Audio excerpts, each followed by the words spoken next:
दिन पहले भी बरनाला से खबर दिखाई गई थी। पुलिस प्रशासन भी मौके पर पहुंचा था। आज एक बार फिर से आप जहाँ पहुंचे आरोप भी अलग अलग तरीके के लगाए जा रहे हैं। देखिए, ये चर्चेस की घटना हो या गुरुद्वारों में साहब की बेअदबी का मामला हो या कुरान की बेअदबी का मामला हो, अलग अलग रिलीजन्स को मानने वाले जो लोग हैं, ये भारत के संविधान ने उनको ये अधिकार दिया है। मगर इससे भी बड़ी बात यह है कि जो सरकार का संरक्षण पाए हुए जो गुंडे हैं, मवाली टाइप के लोग हैं, जो असामाजिक तत्व हैं, वो लोग चर्चेज में घुसते हैं, गुरुद्वारा में घुसते हैं और वहाँ जाकर के मारपीट करने का काम करते हैं। तो ये बीजेपी सरकार जब से बनी है केंद्र में और राज्यों में, तब से ये घटनाएं देखने को ज़्यादा मिल रही हैं। आज का ये जो भारत बंद का कॉल है, ऐसी घटनाएं तो हो ही रही है, इसका तो हम धिक्कार करते हैं, कड़ी निंदा करते हैं। और साथ ही साथ में जो सबसे बड़ी बात है कि देश के अंदर में सबसे बड़ी आबादी वाला जो समूह है पिछड़ा वर्ग, वो पिछड़े वर्ग समाज की आज तक जनगणना नहीं हो रही है। ये भारत मुक्ति मोर्चा और राष्ट्रीय पिछड़ा वर्ग मोर्चा के द्वारा संयुक्त रूप से वामन मेश्राम और चौधरी विकास पटेल जी के द्वारा पूरे भारत बंद करने का ऐलान आज 31 दिसंबर को किया गया था। उसमें 3 बिंदु है। नंबर 1 का मुद्दा है संविधान निर्माता विश्व रत्न डॉक्टर बाबा साहब अम्बेडकर की जिस तरीके से अमर्यादित टिप्पणी करने का काम देश के गृह मंत्री अमित शाह जी ने किया, उसको माफी मांगनी चाहिए, सार्वजनिक तौर पर संसद में माफी मांगनी चाहिए। इसके लिए भारत बंद है। और दूसरी बात, ओबीसी की जाति जनगणना होनी चाहिए। इस देश में कांग्रेस की 57 साल तक राज रहा, सरकार रही।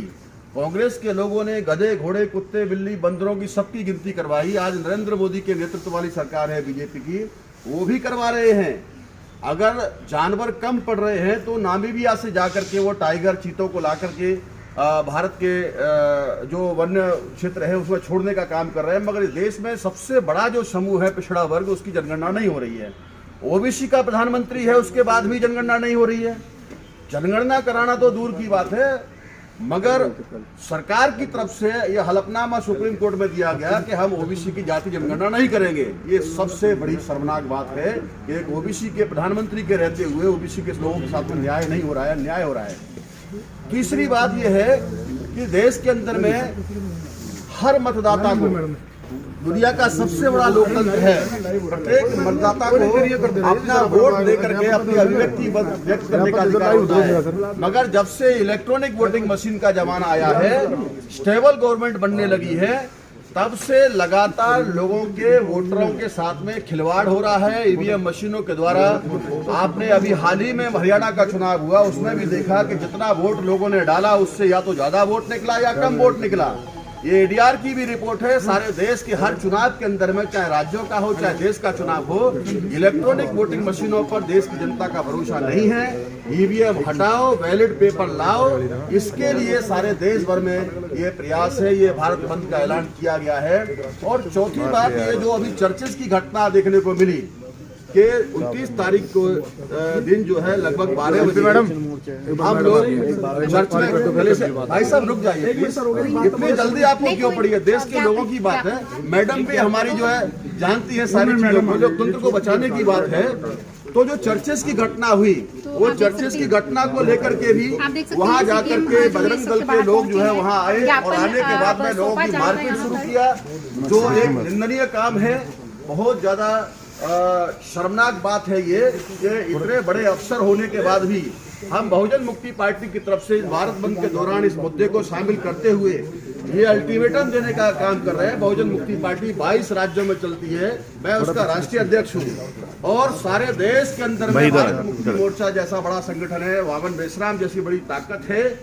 हम लोग ये कहते हैं, प्रशासन से हमारा ये अपील है, अनुरोध है, ये 72 घंटे का अल्टीमेटम दे रहे हैं आज कि जो गुंडा लोग हैं जिन्होंने चर्चेस पर जाकर के वहां के लोगों पर मारपीट करने का काम किया, एफआईआर लिख गई है, उसके बाद भी अभी वो खुल्लम खुल्ला घूम रहे हैं।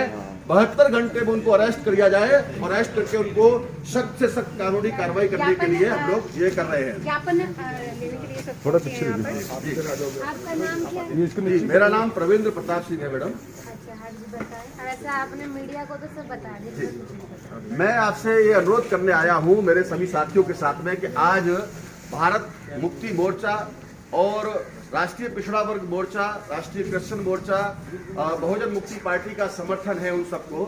उन्होंने ये घोषित किया है 3 बिंदुओं को लेकर के आज भारत बंद हो रहा है, भारत बंद की कार्रवाई चल रही है सारे देश भर में।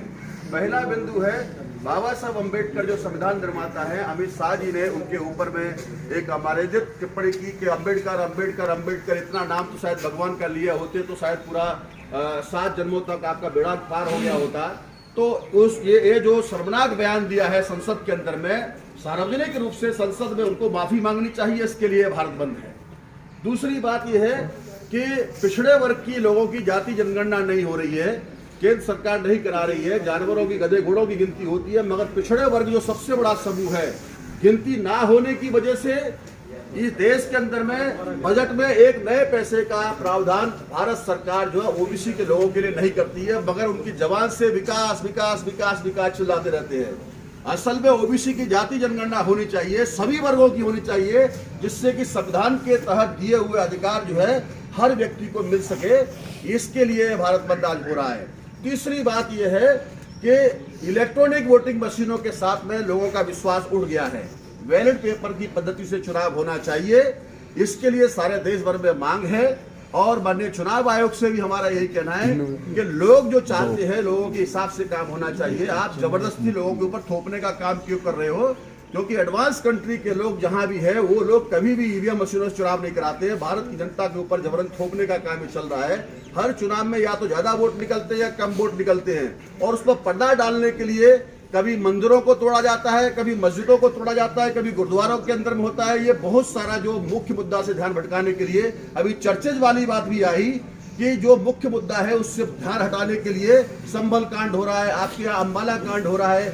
ये सारा काम सरकार में बैठे हुए जो पाले हुए लोग हैं, ऐसे असामाजिक तत्वों के द्वारा पादरियों के साथ में दुर्घटना की जाती है, चर्चे के साथ में अलावा जो है सिखों के साथ में होती है, कभी मुसलमानों के साथ में होती है, कभी प्रॉफिट मोहम्मद साहब के ऊपर में बेअदबी का बयान दिया जाता है। तो ये तमाम बातों को लेकर के आज भारत बंद का कार्यक्रम हो रहा है, और ये वीडियो है, सार्वजनिक है, सारे सबूत है। चर्च कैसे तोड़ी गई, और ये सारे सबूत होने के बाद भी अभी तक वो खुला घूम रहे हैं। तो आखिर उनको अंदर होना चाहिए संविधान के दायरे में रह करके। सारा तोड़ दिया। ये सारी बात हम देने के लिए आप जैसे बड़े अफसर हैं, उस पर कार्रवाई होनी चाहिए। मेडिकल हुआ है और वो गुंडे खुले घूम रहे हैं, उनको 72 घंटे के अंदर में अरेस्ट करके उनको जेल में भिजवाने का काम होना चाहिए। इसके लिए भी हम लोग ये ज्ञापन देने का काम कर रहे हैं।